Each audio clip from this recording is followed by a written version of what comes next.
نعم بسم اللہ الرحمن الرحیم الحمد للہ رب العالمین والصلاة والسلام علی اشرف الانبیاء والمرسلین اما بعد۔ الحمد للہ ریاض الصالحین کا آج ہم انشاءاللہ باقاعدہ آغاز کرنے جا رہے ہیں۔ پہلا جو باب ہے وہ ہے باب الاخلاص و احضار النیت فی جمیع الاعمال والاقوال والاحوال البارزہ والخفیہ، کہ اخلاص کا بیان اور اچھی نیت کرنے کا بیان تمام اعمال میں، تمام اقوال میں، تمام احوال میں، چاہے وہ چھپے ہوئے ہوں یا ظاہر ہوں۔ تو امام نووی رحمۃ اللہ علیہ نے اس کتاب کا جو آغاز کیا ہے، اس کتاب کا جو پہلا باب باندھا ہے وہ اخلاص کے اوپر باندھا ہے، اور نیت کرنا یعنی اچھی نیت کرنا تمام اعمال میں، تمام اقوال میں، تمام احوال میں، چاہے وہ چھپے ہوئے ہوں یا ظاہر ہوں۔ اور جیسا کہ آپ لوگوں کو یہ معلوم ہے، پچھلی کتاب میں بھی ہم نے الحمدللہ جب اربعین النووی پڑھی تھی ہم نے کتاب، تو ہم نے یہ بات کہی تھی کہ تقریباً سارے ہی محدثین جو ہیں جب وہ اپنی کتابوں کو شروع کرتے ہیں تو وہ ایک حدیث کو ضرور ذکر کرتے ہیں کہ انما الاعمال بالنیات، کہ اعمال کا دار و مدار نیتوں پر ہے۔ اور وہ محدثین جو ہے وہ اس بات کا اہتمام اس لیے کرتے ہیں کیونکہ انسان جو ہے وہ خطا کا پتلا ہے، انسان کے جو دل کی کیفیات ہیں وہ بدلتی رہتی ہیں۔ تو انسان بعض اوقات ایسا ہوتا ہے کہ انسان کوئی کام شروع تو کرتا ہے اللہ کے لیے، لیکن اس کی نیت کے اندر کھوٹ آ جاتا ہے کیونکہ انسان کمزور ہے، وہ اس کے نیت کے اندر کھوٹ آ جاتا ہے، اس کے نیت کے اندر اخلاص بعض اوقات باقی نہیں رہتا۔ تو بار بار یہ ریمائنڈر گویا کہ ہمیں جو ہے وہ اس احادیث کی صورت میں، ان آیات کی روشنی میں ہمیں ریمائنڈ کرایا جاتا ہے کہ ہم اپنی نیت کو درست کر لیں، کہ ہم یہاں پر جو پڑھ رہے ہیں، جو پڑھا رہے ہیں، یا اس آدھے گھنٹے کی مجلس کے لیے پورے ہفتے میں جو ہم یہاں پہ جمع ہوتے ہیں الحمدللہ، تو صرف اور صرف ہمارا مقصد اس میں یہ ہے کہ ہم سے ہمارا اللہ راضی ہو جائے، ہمیں اپنے نبی کریم صلی اللہ علیہ وسلم کی محبت نصیب ہو جائے، ہمیں ان کی سنتوں پر اتباع کرنے کی ہمیں توفیق نصیب ہو جائے، کسی طرح ہماری زندگیوں میں نبی کریم صلی اللہ علیہ وسلم کی سیرت، ان کی محبت، ان کی اتباع جو ہے وہ ہمارے تمام معاملات میں جو ہے وہ پیدا ہو جائے۔ تو یہ نیت ہمیں جو ہے وہ ہر وقت جو ہے وہ مستحضر رہنی چاہیے۔ امام نووی رحمۃ اللہ علیہ کا جو منہج ہے، جو کتاب میں نے بنیادی تعارف میں ذکر کیا تھا کہ امام نووی رحمۃ اللہ علیہ جو ہے وہ قرآن کی آیات سے ابتدا کرتے ہیں اور پھر احادیث لے کر آتے ہیں، بالکل ایسے ہی جیسے امام بخاری رحمۃ اللہ علیہ کا منہج ہے، وہ بھی اپنی صحیح بخاری میں قرآن مجید کی آیات لے کر آتے ہیں اور پھر احادیث کو لے کر آتے ہیں اکثر مقامات کے اوپر۔ تو امام نووی رحمۃ اللہ علیہ نے جو ہے قرآن کی آیات سے جو ہے وہ ابتدا کی ہے۔ میں نے اس کتاب کو آپ کے گروپ میں شیئر بھی کیا ہوا ہے، تو آپ لوگ ساتھ ساتھ اگر اس کتاب کو PDF میں کھول لیں تو زیادہ میرے خیال سے مناسب ہوگا۔ شروع کرتے ہیں۔ قال اللہ تعالی، اللہ تعالیٰ کا ارشاد ہے، وما امروا الا ليعبدوا اللہ مخلصین لہ الدین حنفاء ویقیموا الصلاة ویؤتوا الزکاة وذلک الدین القیمہ، کہ انہیں حکم نہیں دیا گیا تھا سوائے اس کے کہ وہ اللہ کی اخلاص کے ساتھ مخلص ہو کر جو ہے وہ اللہ کی عبادت کریں، یعنی اہل کتاب کو، یعنی اہل کتاب کی بات ہو رہی کہ اہل کتاب کو بھی اسی بات کا حکم دیا گیا تھا کہ وہ مخلص ہو کر اللہ کی عبادت کریں اور نماز کو قائم کریں اور زکوٰۃ کو ادا کریں، اور یہی سیدھا دین ہے۔ اس سے معلوم چلتا ہے کہ پچھلی امتوں کے لیے بھی نماز اور زکوٰۃ یہ اعمال پچھلی امتوں کے لیے بھی تھے، اور پچھلی امتوں کو بھی یہ بات کہی گئی تھی کہ اپنی اللہ کی عبادت کی جائے ایک مخلص ہو کر، یعنی اخلاص کے ساتھ، کسی میں اس میں جو ہے وہ ریاکاری نہ ہو، کسی کے لیے نہ ہو، ورنہ وہ تو شرک ہو جائے گا، جیسے کہ آگے انشاءاللہ آئے گا۔ اسی طرح اللہ تعالیٰ فرماتے ہیں، وقال تعالی لن ینال اللہ لحومها ولا دماؤها ولیکن ینالہ التقوی منکم، کہ اللہ تعالیٰ، یہ جو قربانی کے حوالے سے یہ آیت ہے کہ اللہ تعالیٰ کو نہ ہی ان کے جو ہیں وہ، یعنی قربانی کا نہ ہی اللہ تعالیٰ کو گوشت پہنچتا ہے اور نہ ہی اس کا خون پہنچتا ہے، ولیکن ینالہ التقوی منکم، لیکن تمہارا تقوی اللہ کو پہنچتا ہے، تمہارا تقوی جو ہے وہ اللہ تعالیٰ کو پہنچتا ہے کہ تم کس نیت سے جو ہے قربانی کر رہے ہو۔ بہت سارے لوگ ہم میں سے الحمدللہ قربانی کا فریضہ تو سر انجام کرتے ہیں، لیکن جو اس کا فلسفہ ہے قربانی کا، مثال کے طور پہ کہ ہم اللہ کے لیے اپنی خواہشات کو قربان کرنے والے بن جائیں، ہم اللہ تعالیٰ کے لیے اپنی جو ناجائز خواہشات ہیں، جو ناجائز چیزیں، ان کو قربان کرنے والے بن جائیں، تو کیا وہ فلسفہ ہمیں حاصل ہو رہا ہے؟ تو اللہ کو تو ہمارا تقوی چاہیے، اللہ تعالیٰ کو جو ہم قربانی کرتے ہیں اس کا گوشت تو نہیں پہنچتا،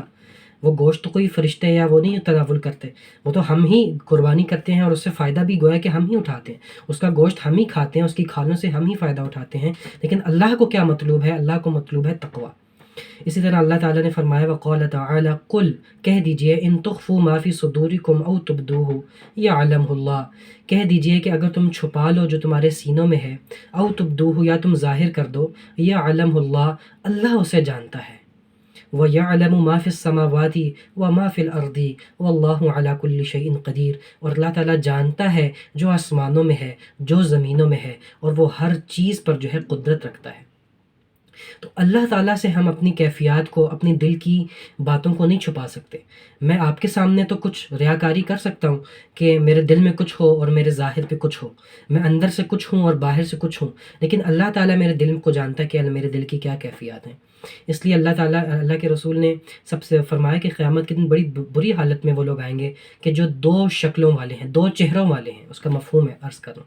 وہ دو چہروں والے کیا ہیں کہ کسی کو کسی منہ سے ملتے ہیں، کسی کو کسی منہ سے ملتے ہیں، کسی کے ساتھ بڑے آپ جو ہے، کسی کے پیٹھ پیچھے آپ کچھ ہوتے ہیں، کسی کے منہ کے آگے کچھ ہوتے ہیں۔ تو یہ دو منہ والا انسان اللہ کو پسند نہیں، یہ منافقت اللہ کو پسند نہیں۔ تو اللہ تعالیٰ ہمارے سینوں کو بھی جانتے ہیں، ہمارے دلوں کو بھی جانتے ہیں، ہمارے ظاہر کو بھی جانتے ہیں، ہماری نیت کو بھی جانتے ہیں، ہمارے عمل کو بھی جانتے ہیں۔ تو اللہ سے ہم نہیں چھپا سکتے، اس لیے اللہ سے ہمیں ڈرنا چاہیے کہ اللہ تعالیٰ ہماری نیتوں کو جانتا ہے، تو اس لیے ہم اپنی نیتوں کی اصلاح کریں، اور جب بھی ہم کوئی کام کریں تو خالص اللہ کے لیے، جب ہم یہ زبان سے کہتے ہیں کہ ہم یہ کام اللہ کے لیے کر رہے ہیں، تو واقعی میں پھر وہ کام اللہ کے لیے ہونا چاہیے۔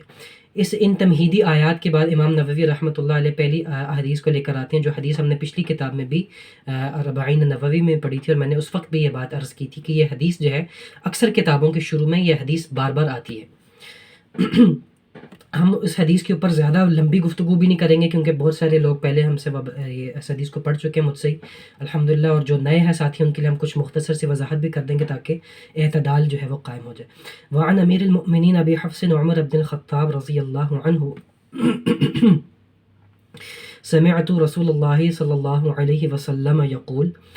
نبی کریم صلی اللہ علیہ وسلم نے فرمایا، انما الاعمال بالنیات وانما لکل امرئ ما نوی۔ ایک سیکنڈ رکیے، کچھ لوگ میسج کر رہے ہیں گروپ میں، کوئی مسئلہ حل کریں۔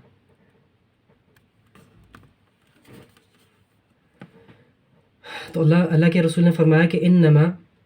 بے شک کہ اعمال کا دار و مدار جو ہے وہ نیتوں پر ہے، ٹھیک ہے، اعمال کا دار و مدار نیتوں پر ہے۔ ایک سیکنڈ رکیے، ایک سیکنڈ، ٹھیک ہے، نعم،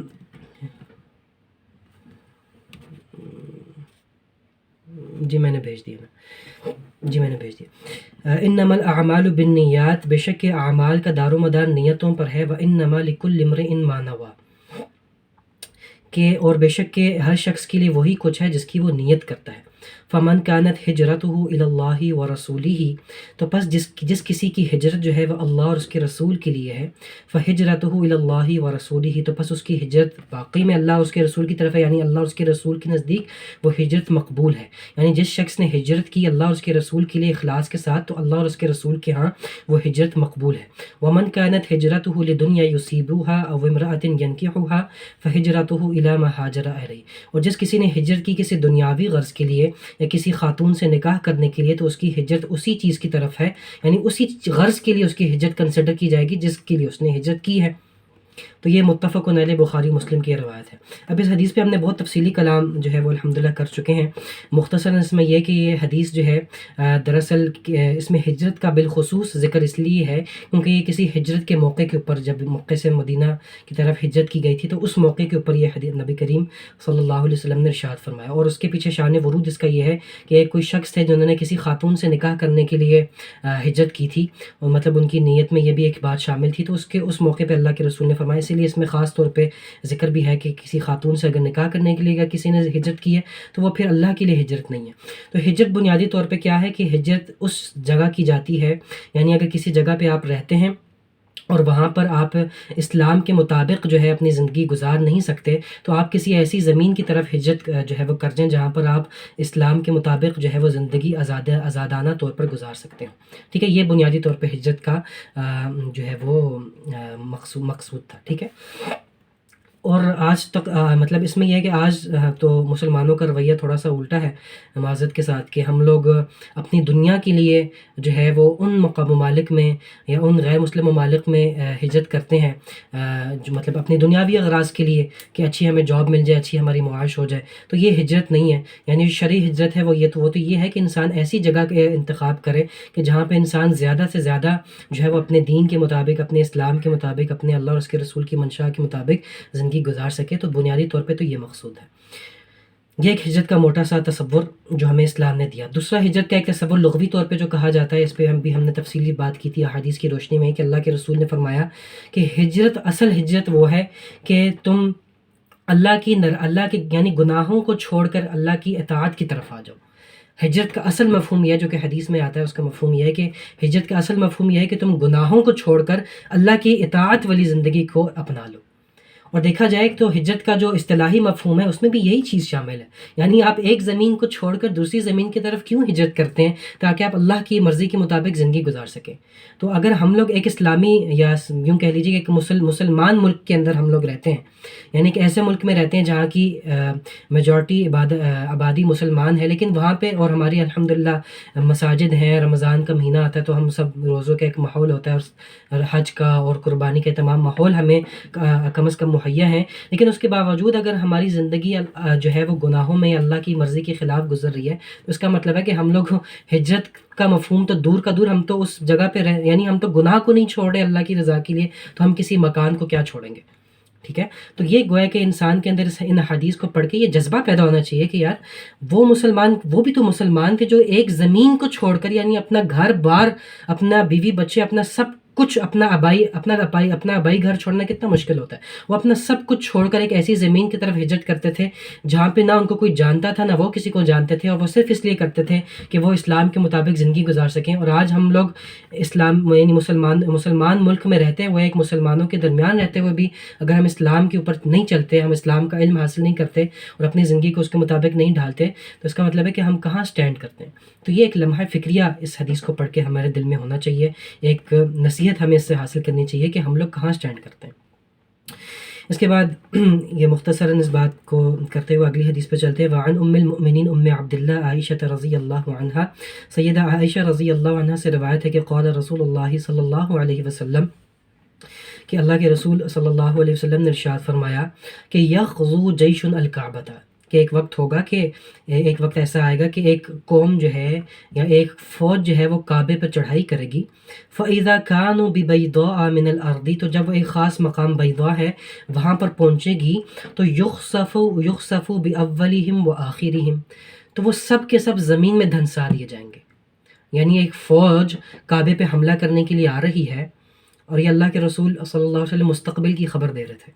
کہ وہ ایک فوج کعبے کے اوپر حملہ کرنے آ رہی ہے.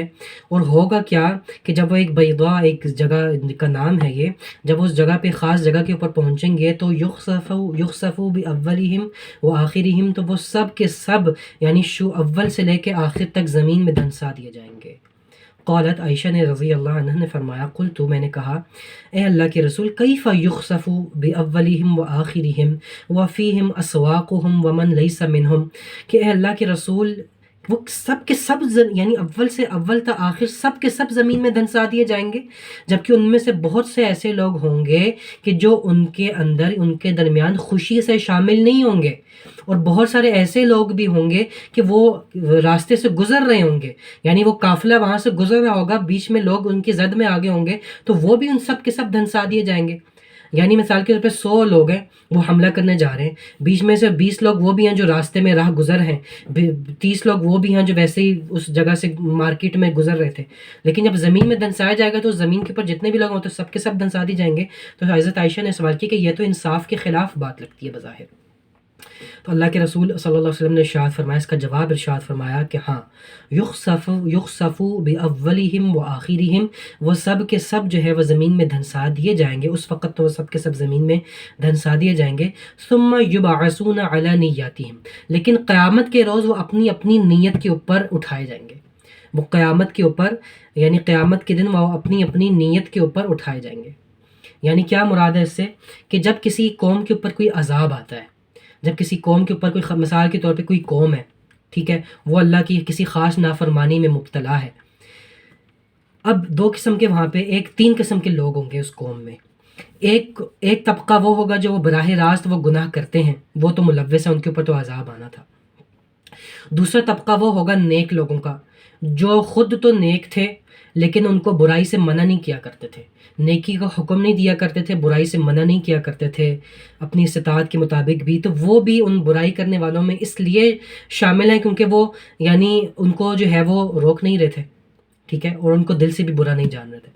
تیسرا طبقہ وہ نیک لوگوں کا وہ ہے کہ وہ نیک خود بھی تھے اور دوسروں کو حسب استطاعت اپنی استطاعت کے مطابق برائی سے منع کرنے کی کوشش بھی کرتے تھے، اور جہاں پہ ان کی استطاعت نہیں ہوتی تھی وہ دل سے برا جانتے تھے، کم از کم جو ایمان کا اضعف الایمان، ایمان کا سب سے آخری طبقہ جو ہم پچھلی کتاب میں پڑھ چکے ہیں الحمدللہ۔ تو یہ تین طبقے اس میں ہوں گے۔ اب جب عذاب آئے گا تو عذاب تو تینوں پر آئے گا، ٹھیک ہے۔ مثال کے طور پہ اللہ معاف کرے، جیسے مثال کے طور پہ اللہ رحم کرے، جیسے ہمارے بھائی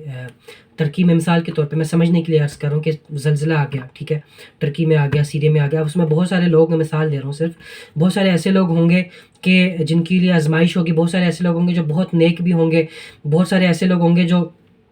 کسی چیز میں مبتلا ہوں گے، کسی چیز میں نہیں ہوں گے، لیکن عذاب مطلب جب اللہ کی آزمائش آئی، میں عذاب کا لفظ بھی استعمال نہیں کرتا، اللہ کی طرف سے جب آزمائش آئی تو وہ تو سب کے اوپر آئی، ٹھیک ہے، اللہ کی طرف سے جب آزمائش آئی وہ تو بچے کے اوپر بھی آئی، وہ بڑے کے اوپر بھی آئی، ٹھیک ہے، وہ تو نیک کے اوپر بھی آئی، بد کے اوپر بھی آئی، تو یہ جو آزمائش ہے یہ تو سب کے اوپر آئی، لیکن پھر یہ قیامت کے دن سب اپنی اپنی نیتوں پہ اٹھائے جائیں گے، لیکن اللہ کے ہاں جو ہے وہ پھر ان کی نیت کے مطابق ان کے ساتھ سلوک کیا جائے گا۔ ایسا نہیں ہوگا کہ ایک بچہ جو اس کی زد میں آ گیا تو وہ بھی اللہ کے ہاں برابر ہے، اور ایک جو مجرم ہے وہ بھی اللہ کے ہاں برابر ہے، ایک جو نیک انسان جو برائی سے منع بھی کرتا ہے وہ بھی برابر ہو گیا، اور سب برابر، ایسا نہیں۔ بظاہر تو آزمائش سب کے اوپر آتی ہے، لیکن اللہ کے ہاں جو ہے پھر سب کا ان کی نیت کے اوپر جو ہے فیصلہ ہوتا ہے۔ تو یہ ایک بہت اہم بات ہے، اور یہ جہاد کے معاملے میں بھی جب جہاد کرتے تھے صحابہ کرام تو اس وقت بھی یہ بات، آپ نے ایک لفظ سنا ہوگا کولیٹرل ڈیمیج، کہ جب کسی جگہ کے اوپر کوئی فوج حملہ کرتی ہے تو اس میں جب کوئی حملہ کرتے ہیں تو بہت سارے لوگ مجرم بھی مارے جاتے ہیں، بہت سارے لوگ بعض اوقات یعنی معصوم بھی اس کی زد میں آ جاتے ہیں،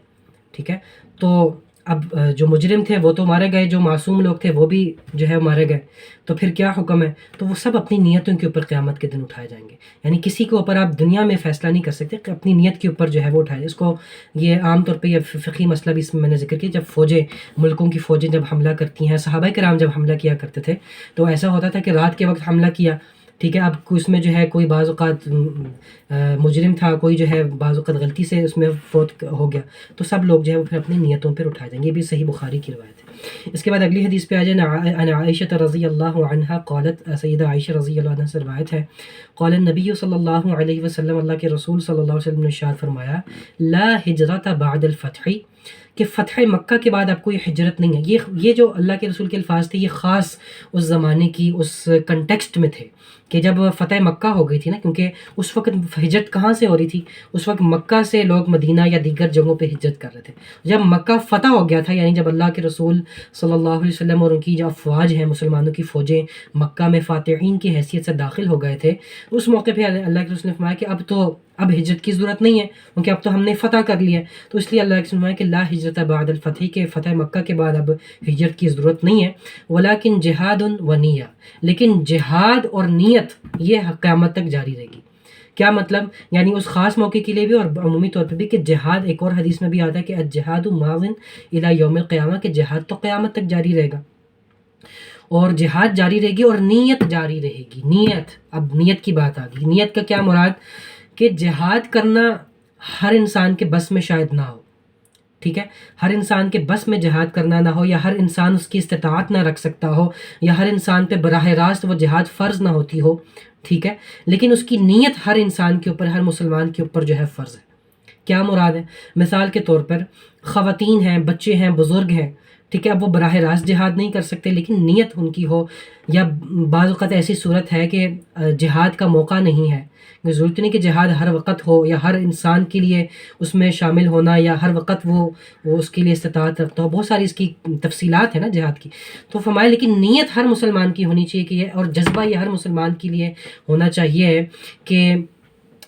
جو ہے یعنی انسان کو اگر موقع ملے گا تو وہ اللہ کے راستے میں جہاد کرے گا. یہاں تک کہ اس کی اتنی جو ہے وہ تاکید آئی کہ اللہ کے آگے وہ حدیث آ بھی جائے گی انشاءاللہ،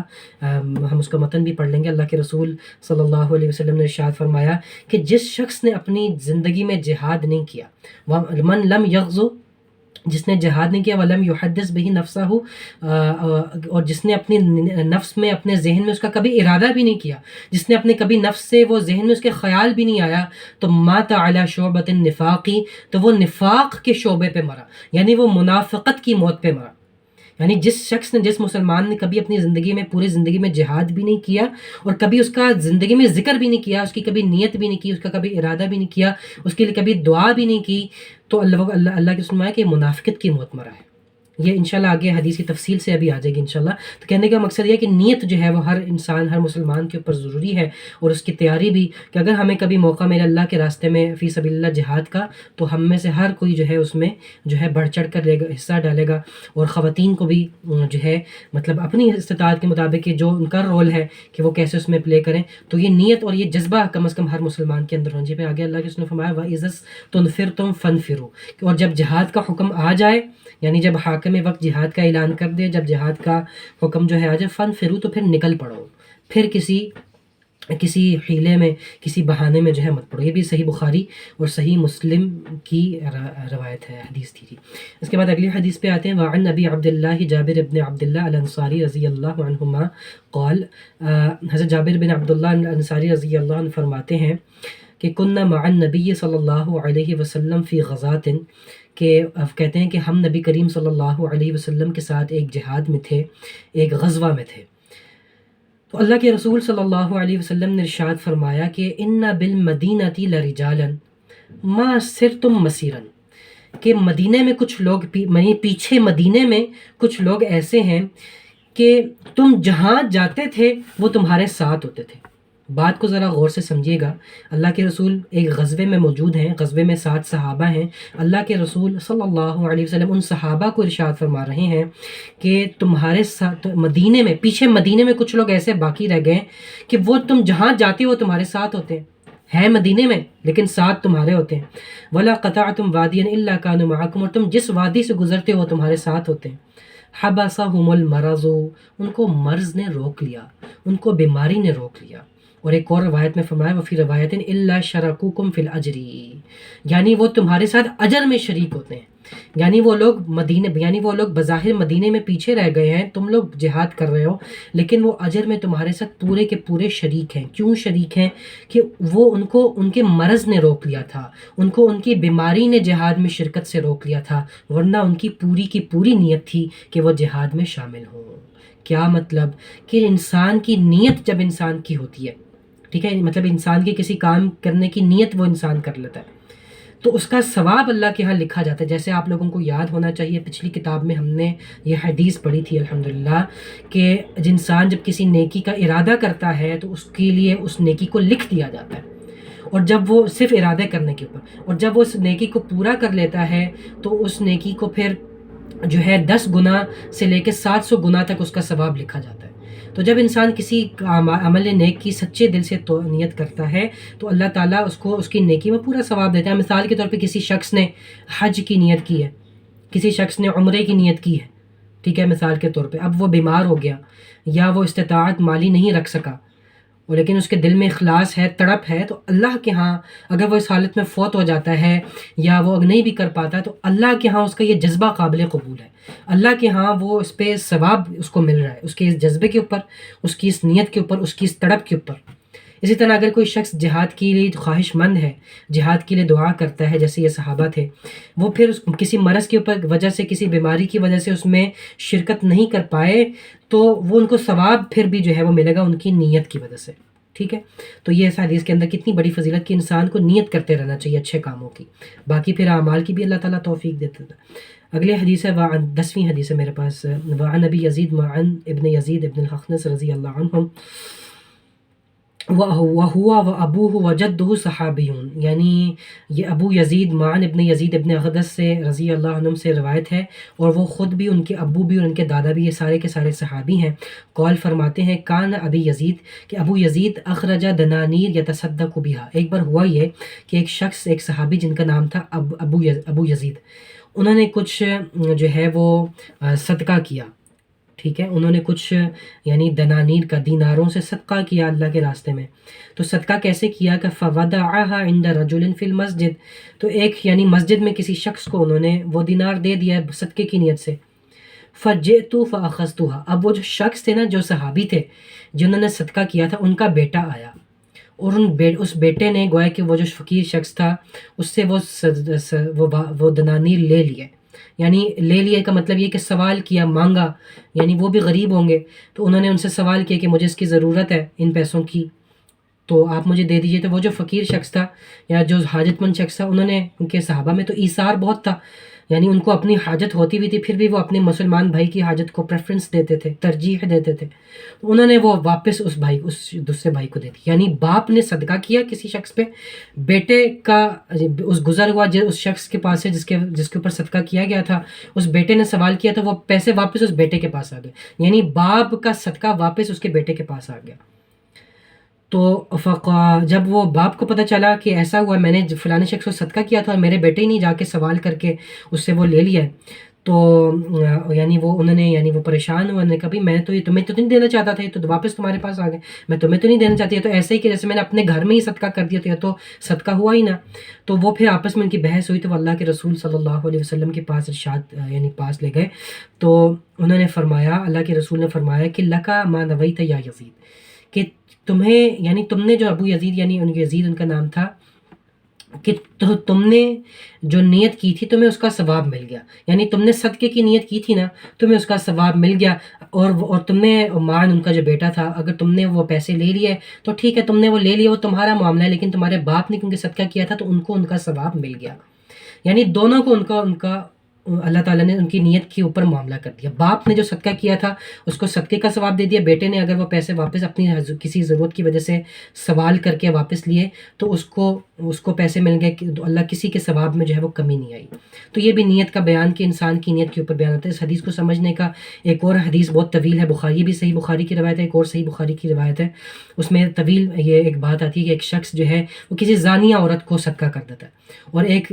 پھر جو ہے وہ بنی اسرائیل میں سے وہ شخص ہوتا ہے، اور وہ ایک شخص پھر دوسری رات جاتا ہے تو وہ کسی غنی کو صدقہ کر دے، یعنی کسی امیر کو غلطی سے صدقہ کر دیتا ہے، پھر اس کو خواب میں بتایا، وہ پریشان، بعد میں بتایا جاتا ہے کہ تم نے تو کسی زانیہ عورت کو دے دیا تھا، اور بعد میں ان کو بتایا جاتا ہے کہ کسی غنی شخص کو صدقہ کر دیا تھا، تو پھر اس کو خواب میں بتایا جاتا ہے کہ تمہیں جو صدقہ کیا تھا وہ قابل قبول ہے، یعنی تم نے تو اپنی نیت کے اوپر صدقہ کیا نا، تو تم نے اگر کسی غیر ضرورت مند کو بھی صدقہ بالفرض دے دیا، لیکن تمہاری نیت میں تھا کہ نہیں، یہ تم نے اپنی طرف سے تحقیق کر کے دیا کہ یہ بندہ ضرورت مند ہے، لیکن تمہیں پتہ نہیں چلا کسی غیر ضرورت مند کو چلا گیا، تو تمہاری نیت کی وجہ سے وہ صدقہ قابل قبول ہے، ٹھیک ہے۔ تو مطلب وہی نیت کی بات ہو رہی ہے کہ انسان کی نیت کے اوپر معاملہ ہے، انسان اگر صدقہ کرتا ہے پوری دیانتداری کے ساتھ، اخلاص کے ساتھ، تحقیق کرنے کے بعد، اس کے بعد غلطی سے اگر کسی یعنی کسی ایسے شخص کو چلا جاتا ہے جس کو حاجت نہیں بھی تھی،